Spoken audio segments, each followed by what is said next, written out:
পুজোর আগে অ্যাকাউন্টে ঢুকতে চলেছে করকরে ৭,০০০ টাকা। রাজ্য সরকারি কর্মচারীদের জন্য দারুণ খুশির খবর, বাড়ছে পুজোর বোনাস।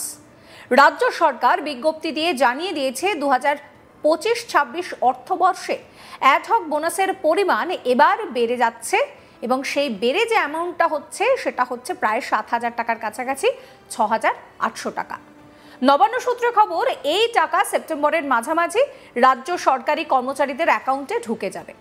জানা গিয়েছে 2024 সালে অর্থাৎ গত বছর এই অ্যাডহক বোনাসের পরিমাণ কিন্তু বেড়ে হয়েছিল ৬,০০০ টাকা। এবার সেই বোনাসের টাকাটার যে অ্যামাউন্টটা সেটা আরও ৮০০ বাড়ল। তবে এই বোনাস পাওয়ার ক্ষেত্রে বেশ কিছু শর্তও কিন্তু আরোপ করা হয়েছে। তবে তাতে কি, পুজোর আগে করকরে ৭,০০০ টাকা অ্যাকাউন্টে ঢুকবে আর খুব স্বাভাবিকভাবেই এই বিষয়টাতে খুশি সকলেই। दीवारों के रंग या फैंसी बाथरूम फिटिंग्स पे ना जाइए, अंदर की मजबूती जो सिर्फ टीएमटी से मिलती है उसको परखिए। कैप्टन टीएमटी, घर की असली शक्ति। যে বোনাসের কথা আপনাদেরকে বললাম, এই বোনাস পাওয়ার ক্ষেত্রে কিন্তু কিছু শর্ত আরোপ করা হয়েছে। নবান্নের বিজ্ঞপ্তি অনুসারে অন্তত ৬ মাস ধারাবাহিকভাবে চাকরিতে থাকা এই ক্ষেত্রে কিন্তু গুরুত্বপূর্ণ। যারা পুরো বছর কাজ করেননি তাদের বোনাস এখানে কিন্তু এই অ্যামাউন্টে দেওয়া হবে না, প্রোরাটা ভিত্তিতে তাদেরকে সেই বোনাসটা দেওয়া হবে। দৈনিক মজুরি বা চুক্তিভিত্তিক কর্মীরাও এক্ষেত্রে বাদ থাকছেন না। যদি বছরে অন্তত ১২০ দিন কাজ করে থাকেন তবে তারাও উৎসবের এই বোনাসের টাকা পাচ্ছেন। সরকারের দাবি, এর মধ্যে দিয়ে ন্যায্যতা এবং অন্তর্ভুক্তিকে নিশ্চিত করা হচ্ছে। অতীতের তুলনায় যেটা দেখা যাচ্ছে যে গত অর্থ বছরে বোনাসের অঙ্কটা ছিল ৬,০০০ টাকা আর যোগ্যতার সীমা ছিল ৪২,০০০ টাকা। অর্থাৎ চলতি এই অর্থবর্ষে কিন্তু এই টাকাটাই বেড়ে দাঁড়াচ্ছে হচ্ছে গিয়ে ৮০০ টাকা। ভাবতে পারছেন? নতুন নিয়ম অনুযায়ী ২০২৫ সালের ৩১শে মার্চ এই তারিখে কোনো সরকারি কর্মচারীর বেসিক বেতন এবং মহার্ঘ ভাতা অর্থাৎ ডিএ মিলিয়ে কিন্তু তার অ্যামাউন্টটা বেশ ভালোই ব্যাংকে ঢুকছে। তবে এক্ষেত্রে যেটা বললাম যে কয়েকটা শর্ত কিন্তু মানতে হবে। दीवारों के रंग या फैंसी बाथरूम फिटिंग्स पे ना जाइए, अंदर की मजबूती जो सिर्फ टीएमटी से मिलती है उसको परखिए। कैप्टन टीएमटी, घर की असली शक्ति। শুধু সরকারি কর্মী নন, বিভিন্ন শ্রমিক শ্রেণীর জন্যও বোনাসের অঙ্কটা বাড়ানো হয়েছে।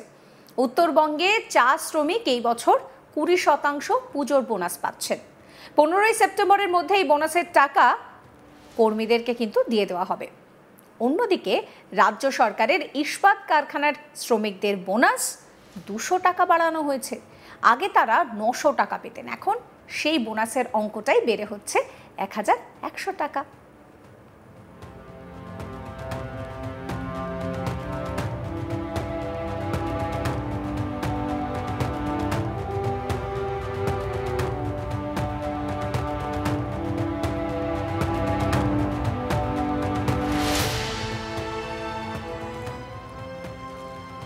অর্থাৎ এই উৎসবের আমেজে কিন্তু একটা বড় সড়ো সুখবর দিল রাজ্য সরকার। কারণ খুব স্বাভাবিক, পুজো মানেই একটু বাড়তি খরচাপাতি হয়েই থাকে। সেক্ষেত্রে বোনাসের যে অ্যামাউন্টটা সেটা গত বছর থেকে বেড়ে গেল।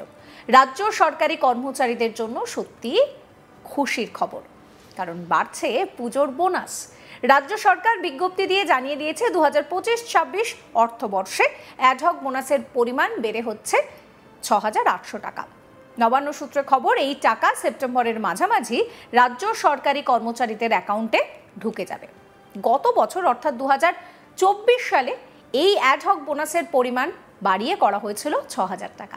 এই নিয়ে আমার কলিগ অনির্বাণ একটি রিপোর্ট দিয়েছেন, সেই রিপোর্ট রইল আপনাদের জন্য। এবার পুজোর আগে সুখবর সরকারি কর্মীদের জন্য, অর্থাৎ পশ্চিমবঙ্গ সরকারের সঙ্গে যারা যুক্ত, যারা কর্মী এবং তার পাশাপাশি যারা এই মুহূর্তে পশ্চিমবঙ্গ সরকারের একেবারে বলা যায় ক্যাজুয়াল স্টাফ, ১২০ দিনেরও বেশি যারা কাজ করছেন, তাদের জন্য কিন্তু একটি সুখবর। সূত্র মারফত খবর যে নবান্ন সূত্রে জানিয়ে দেওয়া হয়েছে যে এবার একেবারে পুজোর আগে সেপ্টেম্বরের শেষ সপ্তাহ বা তৃতীয় সপ্তাহে ঢুকতে চলেছে অ্যাডহক বোনাস, এবং সেই অ্যাডহক বোনাসের পরিমাণ কিন্তু ইতিমধ্যেই বাড়ানো হয়েছে পশ্চিমবঙ্গ সরকারের তরফ থেকে, এমনটাই কিন্তু পশ্চিমবঙ্গ সরকারের অর্থ দফতর সূত্রে খবর। এবং এর আগে যাদের 44,000 টাকার নিচে কমে পে স্কেল বা বেতনের যে সীমা ছিল তাদের ক্ষেত্রে অ্যাডহক বোনাস দেওয়া হতো 6,000 টাকা, কিন্তু এবার সেটা 800 টাকা বাড়িয়ে 6,800 টাকা করা হয়েছে। এবং তার পাশাপাশি কিন্তু এই মুহূর্তে বেতন সীমা যেটা রয়েছে সেটাতেও কিন্তু একটি বৃদ্ধি পাবে, এবং একেবারে সরকারের তরফে সরকারের সূত্রে নবান্ন সূত্রে এমনটাই খবর। এবং তার পাশাপাশি কিন্তু এই মুহূর্তে দাঁড়িয়ে বেশ কয়েকটি একেবারে যে ডিপার্টমেন্ট রয়েছে সেই ডিপার্টমেন্টের বেতন বৃদ্ধি করা হচ্ছে। ফলে সে জায়গায় দাঁড়িয়ে কিন্তু স্পষ্টত বোঝাই যাচ্ছে যে পুজোর আগে লক্ষ্মী লাভ হতে চলেছে বিভিন্ন সরকারি কর্মচারীদের। 44,000 টাকার নিচে যারা এই মুহূর্তে বেতন পান তাদের যে অ্যাডহক বোনাস, সেই অ্যাডহক বোনাসের যে সীমা সেটা হয়েছে 6,800 টাকা করে, এবং সেই 6,800 টাকা আর কিছুদিনের মধ্যেই তারা অ্যাকাউন্টে পেয়ে যাবেন। এবং তার পাশাপাশি যে অ্যাডহক বোনাসের পরিমাণ 6,000 টাকা ছিল সেটাকে 800 টাকা বাড়ানো হলো, এবং তারই মধ্যে কিন্তু বেতনের সময় যে সীমা রয়েছে সেই সীমাও বাড়ানো হয়েছে। এবং তার পাশাপাশি ইতিমধ্যেই কিন্তু আর কিছুদিনের মধ্যেই এই যে টাকা সেই টাকা তারা ব্যাংকের পেয়ে যাবেন। ফলে এই মুহূর্তে দাঁড়িয়ে সরকারি কর্মী যারা রয়েছেন বা সরকারি দফতরে যারা যারা কাজ করেন তাদের ক্ষেত্রে কিন্তু একটা বেশ বলা যায় যে সুখবর এবং লক্ষ্মী লাভের আশা। কারণ ইতিমধ্যেই আমরা জানি যে পশ্চিমবঙ্গ সরকারের দ্বারা বিভিন্ন ফেস্টিভিটিস যখন থাকে, সেটা দুর্গাপুজো হতে পারে বা সেটা একেবারে যেটা বলা হয় যে মাইনরিটি এবং তাদের জন্য যে ঈদ ফেস্টিভ্যাল সেই সময়ও যেভাবে বোনাস দেওয়া হয়, সেই ক্ষেত্রে কিন্তু এবার অ্যাডহক বোনাসের যে পরিমাণ সেই পরিমাণ বৃদ্ধি পেল, এবং 6,000 থেকে একেবারে 800 টাকা বাড়িয়ে এবার কিন্তু অ্যাডহক বোনাস দেওয়া হবে।